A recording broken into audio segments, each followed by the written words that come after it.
이번엔 해난구조 전문가와 함께 자세한 이야기 나눠보겠습니다. 네, 진준택 SSU 해군 해난구조대 전우회 상임위원장이십니다. 어서 오십시오. 네, 안녕하세요.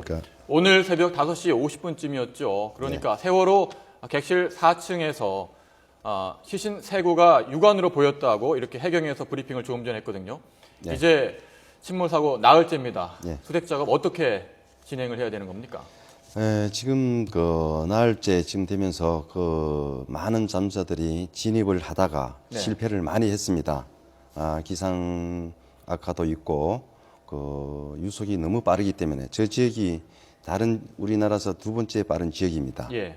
그래서 지금 현재 대형 선박에 진입하려면 어려운 점도 많지만은 그동안 많은 잠수요원들이 고생을 해서 들어가서 라이프 가든을 설치를 했습니다. 예. 선실 쪽으로 들어가서 그래서 오늘 들어가서 확인을 했다는데 조금 들어갔는데 진입했는데 확인을 했다면 성공을 했다는 뜻이거든요. 예. 이제 앞으로 진행 속도가 좀 빨라지지 않나 생각합니다. 네, 부유물들이 있어서 이제 운구하지 못했다 그렇게 밝혔거든요. 예. 또 이번에는 정조 시간 외에도 진입을 하겠다 이렇게 얘기를 했는데요. 오늘 구조 작업 어떻게 진행할 것으로 구체적으로 예상을 하시나요? 지금 현재 저기에 유속이 너무나 빠르고 들어가서 체류할 수 있는 시간이 불과 30분 정도밖에 안 됩니다. 길게 한다면은 좀 무리해서 한다면 1시간 정도. 그러나 거기에 진입하는 과정에서 지금 현재 부유물들이 엄청나게 안에 있는 물건들이 떠 있습니다. 네. 그러면은 잠수사가 보이지도 않는 상황에서 그걸 헤치고 들어가서 확인을 해야 되는 과정인데 일단은 오늘 세 사람을 육안으로 확인을 했다 네. 했는데 천만다행입니다. 네. 그러면은 지금 현재 문을 찾아서 예. 들어가서 만약에 생존이 돼 있다면은 에어를 주입을 해서 다시 통을 하나 갖고 와서 구조를 해 나오는 방법이 있는데 지금 그런 우리가 말하는 것과 같이 그렇게 쉬운 일은 아닙니다. 그러나 최고의 전문 잠수 요원들이 모였기 때문에 성공하지 않겠나 그렇게 예상하고 있습니다. 예.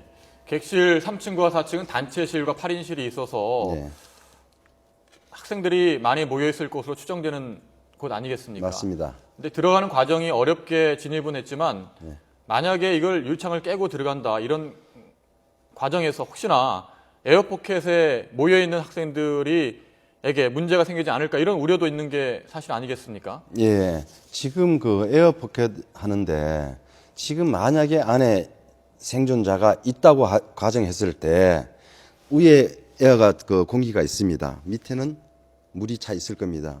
그러면은 물 밑으로 들어갔을 때는 창문을 깨든 문을 열고 들어가든 물이 더 그렇다고 들어가지는 않습니다. 예. 위에 공기가 차 있기 때문에 그러면은 들어가서 구해내 올 수는 있습니다. 그러나 거기 어떤 현 사항을 지금 현재 예. 안 되니까 잘 모르겠습니다. 예. 네, 이제 어제 오후에 배가 더 가라앉지 않도록 하기 위해서 리프트백을 이렇게 설치를 했는데요. 예, 예. 이 리프트백이 얼마나 효과가 있는 건가요? 어제 10시쯤인가 선체가 물 밑으로 네, 좀 12시 반쯤이었습니다. 그렇습니까? 네. 가라앉는 걸로 알고 있는데 지금 가라앉았다는 이유는 에어가 빠져나왔다는 얘기거든요. 그러나 한복에 빠져나온 게 아니라 서서히 제가 처음부터 우려를 했습니다. 저거를. 예. 그래서 어저께 12시 정도 돼서 가라앉았는데 지금 얼마나 선체가 완전히 누웠는가 어느 정도 수면에서 1m 정도 들어가서 있는 건가 그거는 확인이 안 됩니다. 지금 소식을 아직 못 들었는데 그런 상황이 되더라도 지금 구조하는데 어려움은 서 있으나 누워 있으나 어려움은 똑같습니다. 네. 그러나 잠수사들이 현장 확인을 보고 네. 지금 말씀을 드려야 될 거 지금 아니에요. 뱃머리죠. 선수가 예, 선수가. 조금 전에 해양경찰청 발표에 따르면 수심 10m 정도까지 이제 가라앉아 있는 상황이라고 합니다. 현재 오늘 오전 상황이 10m까지 지금 652명 정도 오늘 잠수 요원들을 투입할 계획이라고 밝혔는데 가족들 입장에서는 이게 잠수 요원들이 2명, 3명 들어가는 게 아니라 100명, 200명씩 들어가서 현장에서 좀 확인을 빨리 했으면 좋겠다 이런 바람이 있는 게 사실이거든요. 왜 이렇게 못하는 겁니까? 예, 아이고, 죄송합니다.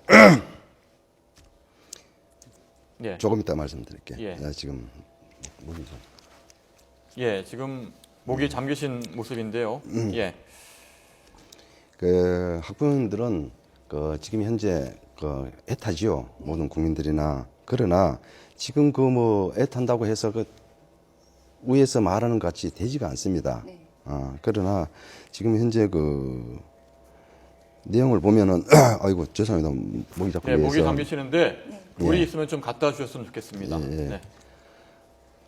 리프트에 대해서 다시 말씀드리겠습니다. 네, 지금 리프트백이 현재 내가 얼마나 효과가 있는지 저희가 얘기하고 있었습니다. 리프트백이 지금 현재 그 35톤 그 무게를 그 어저께 2개를 설치를 했다고 얘기를 들었습니다. 네. 오늘은 더 많은 그 리프트백이 더 투입이 될 걸로 예상하는데, 어저께 그 물 밑으로 더 가라앉지 않기 위해서 인양하려고 하는 것이 아닙니다. 지금 그 리프트백이 양쪽에다가 설치를 해서 더 이상 가라앉지 않게 하기 위해서 그걸 설치하는 걸로 지금 알고 있습니다. 그러나 지금 오늘은 뭐 아주 대량으로 네. 그것을 설치할 계획을 잡고 지금 작업을 하고 있는 걸로 알고 있습니다. 네. 예. 그 선체 무게만 6,800여 네. 톤이 되고요. 거기에 화물과 자동차만 해도 수십 대가 실려가 있는데요.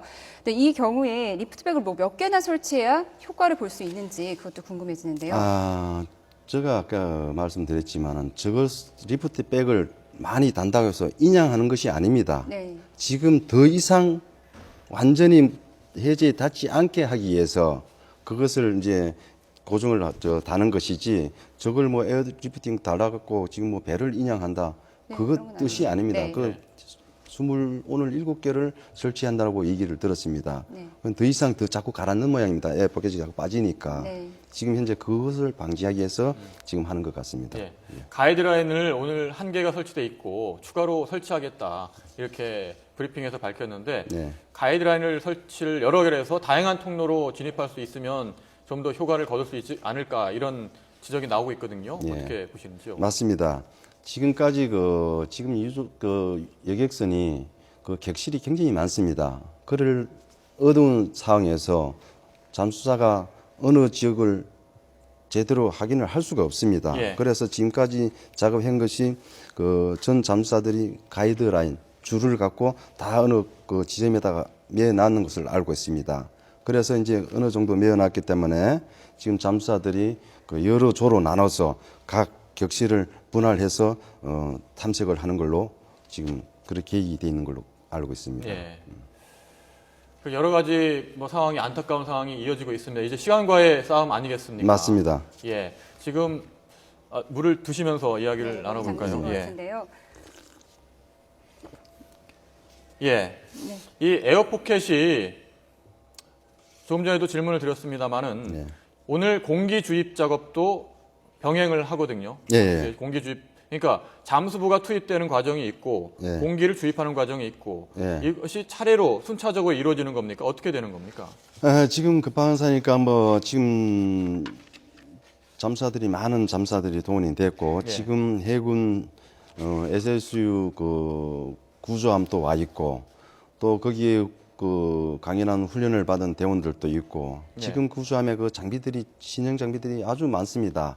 그래서 그걸 지금 현재 병행해서 지금 급박한 상황에서 인원들이 힘들지만은 분산해서 작업하는 걸로 지금 알고 있습니다. 예. 네, 이제 조류가 점점 세져서 또 구조 작업에 어려움이 생기지 않을까 걱정이 되는데요. 네, 우선 이성규 기자 리포트 보면서 이번 조류가 얼마나 센지 한번 알아보도록 하겠습니다. 예. 섬들이 옹기종기 모여있는 진도 부근 맹골수도 해역. 이순신 장군이 명랑대첩을 승리로 이끈 울돌목 다음으로 우리나라에서 조류가 가장 센 곳입니다. 진도 남쪽 맹골도와 거차도 사이에 있는 물길로 폭이 좁고 수심이 30여 미터에 불과합니다. 때문에 물살이 유난히 빨라 최고 유속은 초당 약 2.5m에 달합니다. 이보다 약한 초속 1.5m로 흐르는 물을 거슬러 걸어봤습니다. 키의 3분의 2 정도밖에 물이 안 찼는데도 한 걸음을 떼기도 쉽지 않습니다. 불과 5m를 나가는데 20초 넘게 걸렸습니다. 물살과 같은 방향이면 몸을 가누기조차 힘들 정도입니다. 구조 현장에서 물의 속도는 초속 2m가 넘고 잠수부는 수중에서 온몸으로 물을 맞기 때문에 잠수부가 느끼는 힘의 강도는 이보다 훨씬 강합니다. 여기에 수압, 물의 압력이 더해지면 상황은 더 악화됩니다. 일반적으로 수심이 10m 깊어질수록 기압이 이제 수압이 1기압씩 증가를 하게 되고요. 이것을 힘으로 환산했을 때는 약 10kg 정도의 힘이 추가로 가해진다고 말씀드릴 수 있습니다. 초속 2m의 조류 속에서 키 170cm의 성인이 느끼는 조류의 힘은 약 290kg, 쌀 3가마니 반이 넘는 무게입니다. 여기에 30m의 수심으로 내려가면 3기압의 수압이 더해져 약 320kg의 무게를 몸에 지고 움직이는 셈입니다. 특히 물속에서 방향을 바꿀 때는 조류의 힘이 더 강하게 작용하기 때문에 구조 작업은 힘들 수밖에 없습니다. 생존자가 있을 것으로 기대되는 여객선 내 에어포켓도 수압이 3기압에 달하기 때문에 구조될 경우 잠수병에 대한 대비도 필요할 것으로 보입니다. YTN 사이언스 이성규입니다. 예, 여러 가지 어려움이 있는 게 사실이고 오늘 며칠 전부터 그러니까 선수회에서 망치를 두드려서 선체로 신호를 보내는 모습을 저희들이 화면으로 본 적이 있는데 조금 전에 브리핑에서 안타까운 이야기는 이렇게 보낸 신호를 내 선체 내부에서 포착했으면은 역으로 신호를 보내야 될 텐데 그런 신호를 포착하지는 못했다. 이런 해경의 브리핑이 있었거든요. 결국에는 이렇게 선체 내부에 있을 생존자들 입장에서는 신호를 받았을 경우에 밖으로 반응을 보여야 되는 거 아니겠습니까? 맞습니다. 이런 반응을 포착하려면 어떻게 할 수가 있는 겁니까? 지금 현재 초도에 그 배가 넘어져서 예. 거꾸로 돼 있을 때 그 잠수요원들이 위에서 그 망치로 확인을 했습니다. 예. 그런데 저 부위는 그 격실이 아니기 때문에 그래도 혹시나 만약을 위해서 했는 것이고 지금 잠수사들이 들어가서 격실 쪽에 들어가서 있다고 했을 때 대화가 안 되고 뭐 어떻게 할 수가 없으니까 망치를 두드립니다. 딱딱 두드리면은 생존에 계시면은 두드리면 바깥에서 알 수가 있습니다. 네. 그걸 지금 확인하는 모양입니다. 지금 보이지를 않으니까. 네, 보이지 않기 때문에 이제 칠흑처럼 어두움 속에서 생존자를 찾아야 하기 때문에 소리에 의존해야 한다 이렇게 말씀하셨는데요. 이와 관련해서 심재훈 리포트 보고 또 진행하도록 하겠습니다. 여객선은 뒤집혀 가라앉아 있습니다. 따라서 생존자는 천장이 바닥이 된 곳에 서 있는데 스마트폰 전파는 밖으로 나가기 어렵습니다. 위를 덮고 있는 두터운 여객선 바닥 철판 때문입니다. 물과 두꺼운 철판을 가정해 휴대전화를 알루미늄 호일로 감쌌습니다. 이어 전화를 걸었더니 연결이 되지 않습니다. 연결이 되지 않아 삐 소리 후 소리샘으로 연결되고 그 밑에 있는 격실에 있다면은 그 격실에 있는 도체와 바닷물을 통과해서 나오기는 매우 어려울 것으로 보이죠. 실제 한 통신사가 중계기를 현장으로 보냈지만 전파는 잡히지 않았습니다. 따라서 전파를 이용한 위치 추적이 불가능한 만큼 생존자 수색은 소리에 의존해야 합니다. 50여 미터 넘는 철근 구조물입니다. 끝에서 두드리자 소리는 생생하게 전달됩니다.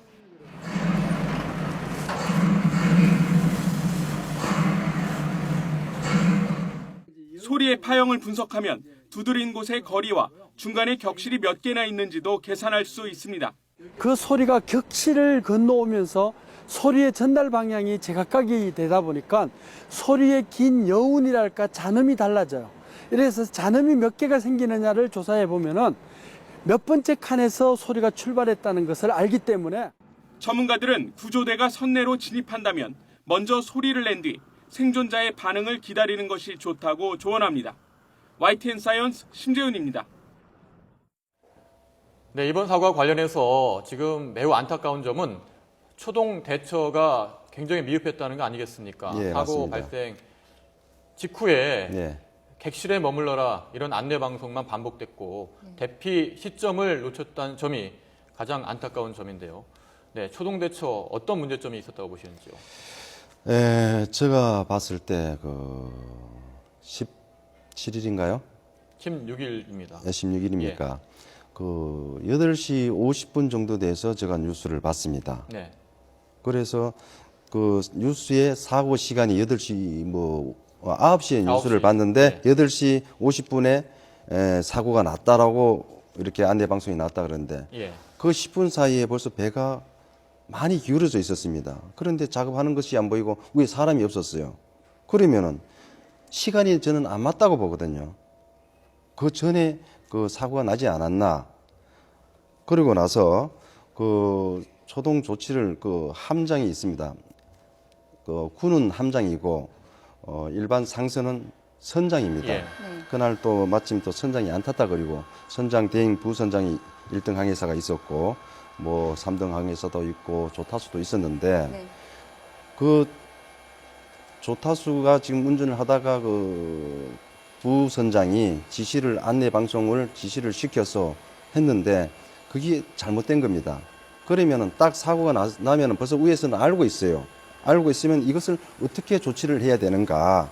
그러면 선원들한테 빨리 조치를 취해갖고 위급한 상황이면 빨리 바깥으로 나와갖고 바깥에 뛰어내리라면 안 됩니다. 지금 상황이 급한 상황이면 뛰어내리라 하지만은 급한 상황이 아닐 때는 위에 얼마나 공간이 있기 때문에 거기 대기하고 있다가 그러면 구조가 오면은 예. 그때 구조하고 최고의 마지막에 선장이 다 구조한 다음에 선장이 뭐 나오는 것이 매뉴얼로서는 맞는데 안타깝게도 전혀 그런 상황이 이루어지지 않았다는 것이 지금 문제가 많은 얘기들을 하고 있습니다. 예. 그러니까 안에 있는 것이 아니라 이제 선체 위로 가장 높은 그렇죠. 곳으로 올라가서 대기하고 있다가 예. 최후의 순간에 이제 뛰어내려야 된다 그렇죠. 이렇게 말씀을 하셨는데요. 네, 저희들이 이 세월호 모형을 지금 갖고 왔는데 그러니까 객실 3층, 4층에 있던 그 많은 사람들이 배가 기울기 시작하면은 어느 쪽으로 올라와서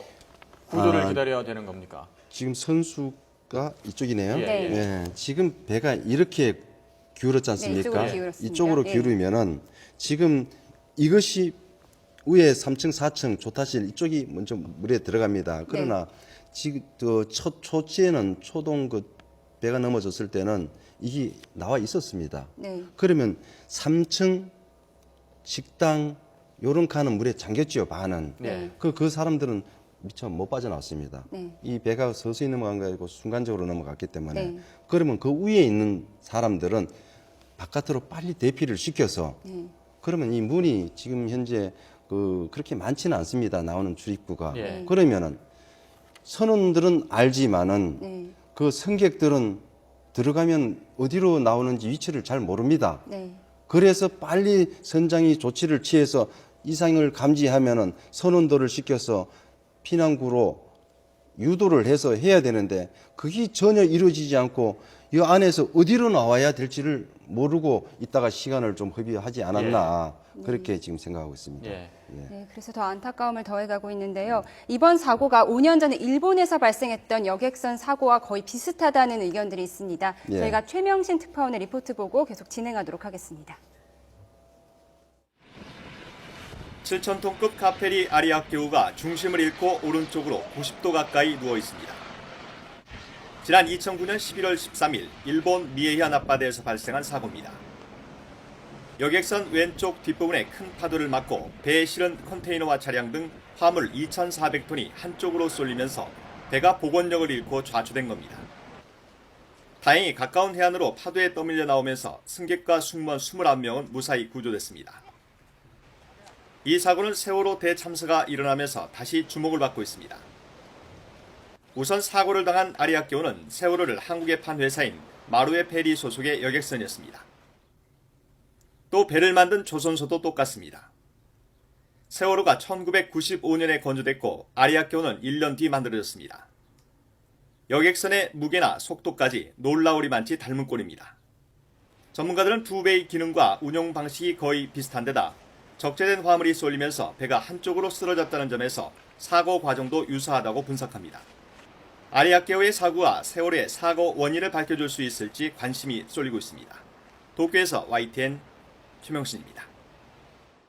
지금 최명신 특파원이 전해졌습니다마는 적재 화물이 한쪽으로 쏠리면서 이렇게 배가 급격하게 기울어졌다라는 것이 일본에서의 전례가 있었던 것이고요. 네. 예. 그렇다면은 그렇게 화물이 쏠리게 된 그 원인, 선회를 하는 과정에서 그러한 일이 일어났는데 왜 급선회가 이루어지게 됐는지 그 부분에 대해서 굉장히 궁금하거든요. 어떻게 보시는지요? 예, 맞습니다. 지금 그 사고 그 부분이 그 많은 그 의문점을 갖고 있는데요. 지금 현재 누구도 모릅니다. 어디에 뭐 암초에 부딪혔는지 급선을 했는지 그거는 누구도 모릅니다. 알고 있는 것은 생존자, 지금 그 선원들이라든가 그분들을 뭐 선장도 거기에 지금 그 예. 아직까지 살아 예. 있는 걸로 알고 있는데 지금 조사를 먼저 할 것이 아니라 빨리 그 사람들을 내려놓고 지금 어떻게 됐는가 그 원인을 알아야 되는데 지금 원인을 모르고 우리가 추측만 갖고 있습니다. 그러면은 추측하건대 배가 가다가 우리가 차를 운전을 하고 가다가 앞에 돌발적인 그 뭐가 있으면 갑자기 핸들을 털게 돼 있습니다. 예. 그러면 중심을 잃어서 차가 전복이 안 됩니까? 그와 마찬가지로 배는 선박은 돌 때 아주 멀리 돌게 돼 있습니다. 그런데 갑자기 무슨 앞에 물체가 나타났던가 어떻게 뭐 항로를 이탈해 갖고 뭐 잘못됐다든가 했을 때 조타 쓰고 판단 착오로 돌렸을 때 그때 무게 중심을 잃어서 지금 군 함정 같으면 밑에 다 텀버클로 고정을 시키게 돼 있습니다. 자동차든 짐이든 다 묶게 돼 있는데 여기 여객선에는 그런 시설이 잘 안 돼 있습니다. 그러니까 고정이 잘 안 됐다는 말씀이죠. 그렇죠. 그래서 변침을 하다가 무게 중심을 잃어서 네. 짐이 한쪽으로 쏠리니까 네. 기울어 갖고 배란 것은 복원력이라는 게 있습니다. 파도가 치면 로링이라고 그러는데 왔다가 45도까지 넘어져도 다시 또 일로 옵니다. 그러나 여기 이 상황 같으면은 지금 현재 많은 짐이 실려 있어요. 예. 자동차가 뭐 150대인가 이상을 실려 있고 화물 엄청나게 많습니다. 컨테이너. 그것이 한 번으로 몰리니까 그 무게 중심을 잃어서 복원이 안 되는 거죠. 그렇게 추측을 하고 예. 있습니다. 사고 원인에 대해서는 좀 더 조사를 해봐야 될 것 예, 같고요. 예. 말씀은 여기까지 듣도록 하겠습니다. 예. 네, 진준택 SSU 해군해난구조대 상임위원장과 이야기 나눠봤습니다. 네, 고맙습니다. 고맙습니다. 예, 감사합니다.